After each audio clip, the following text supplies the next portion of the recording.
The Australian Prime Minister is on a 4-day visit to India. The focus is on shared concerns about China and deepening trade ties. Today, Albanese met India's External Affairs Minister, followed by talks with Indian counterpart Narendra Modi. A press statement after the meeting between the two Prime Ministers and the exchange of agreements is expected shortly. Albanese is on his maiden visit as Prime Minister to India and the first Australian Premier in 6 years. The Australian Prime Minister will also call on India's President Draupadi Murmu. He is accompanied by Australia's Trade and Resources Ministers. Australia is gunning for a free trade deal following a recent interim agreement. India is Australia's 6th largest trading partner and 4th largest export market. India and Australia, along with Japan and the United States, also make up the Quad, and the grouping is seen as a bulwark against Chinese assertiveness in the Asia-Pacific region. Now, India and China have been locked in a border standoff. Chinese jets have been intercepting the surveillance planes of Australia and other countries in the Indo-Pacific as well. Last evening, Albanese visited the Indian naval ship Vikrant, India's first indigenous aircraft carrier. After the conclusion of the India visit, Albanese will go to the United States for a meeting with Joe Biden. Australia and the United States, they're expected to unveil a nuclear submarine deal aimed at countering China's growing territorial ambitions. Australian Prime Minister on a 4-day India visit with a focus on shared concerns about China and deepening trade ties. Albanese also met India's External Affairs Minister, followed by talks with Indian Prime Minister Narendra Modi. A press statement of the meeting between the two Prime Ministers and the exchange of agreements is expected shortly. Albanese is on his maiden visit as the Prime Minister to India and the first Australian Premier in 6 years. Now, he's accompanied by Australia's Trade and Resources Minister. Australia here is gunning for a free trade deal. This follows a recent interim agreement. Also important to note that India and Australia, along with Japan and the United States, make up the Quad grouping. The grouping is seen as a bulwark against Chinese assertiveness in the Asia-Pacific region. Australian Prime Minister is on a 4-day India visit with a focus on shared concerns about China and deepening trade ties. Indian Prime Minister Narendra Modi and Anthony Albanese held bilateral talks. Boosting ties in areas of trade, investment, defence and critical minerals is on the agenda.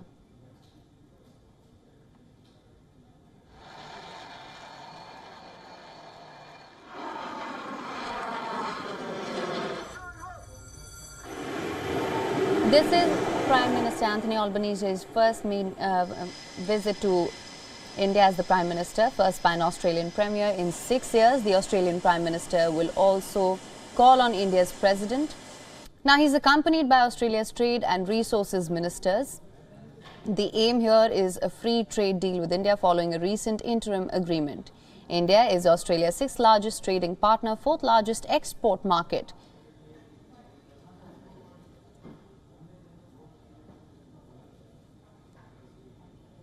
Now, India and Australia, along with Japan and the United States, also make up the Quad. This grouping is seen as a bulwark against Chinese assertiveness in the Asia-Pacific region. Last evening, Albanese also visited the Indian naval ship Vikrant, India's first indigenous aircraft carrier. After the conclusion of the India visit, Albanese is expected to go to the United States for a meeting with President Joe Biden.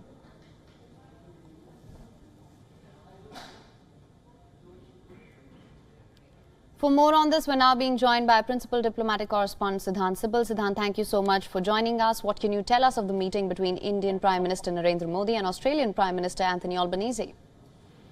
Well, I'm standing at Hyderabad House where the meeting right now is underway.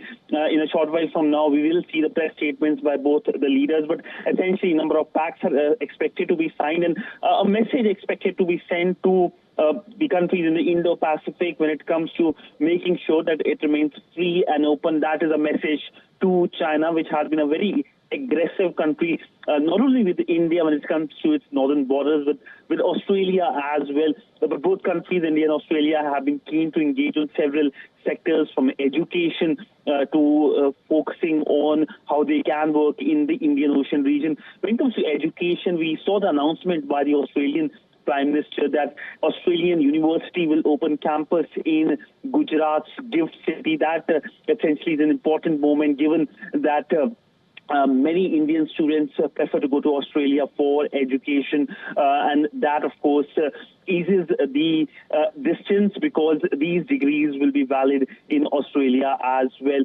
But the other focus has been the Holi and the cricket diplomacy, colours of Holi and colours of cricket, something that has been splashing on television screens and in the newspapers, given that how it is seen as an important moment for the coming together of the societies of two countries. As I mentioned earlier, Australia is also aiming to secure a free trade deal following a recent interim agreement. What can you tell us about that? What can we expect? Well, there has already been an interim agreement, that's ECTA, and we have seen its implementation that will reap a lot of benefit in terms of trading between the two countries. But when it comes to a full-blown FTA, it will require a lot of negotiations, and both sides, of course, will be hopeful that there can be an early conclusion. But looking at how the interim agreement was reached in a very short period of time, it gives a hopeful view of how a pact can be signed very soon. In fact, the Australian Prime Minister is being accompanied by 27 CEOs, the chief executive of Australian companies, which shows the interest the Australian investors have in India. And of course, the focus is also that Indian investors will be interested in investing in Australia. All right, Siddhant, thank you so much for bringing us the latest on this. We will, of course, continue to track the developments closely.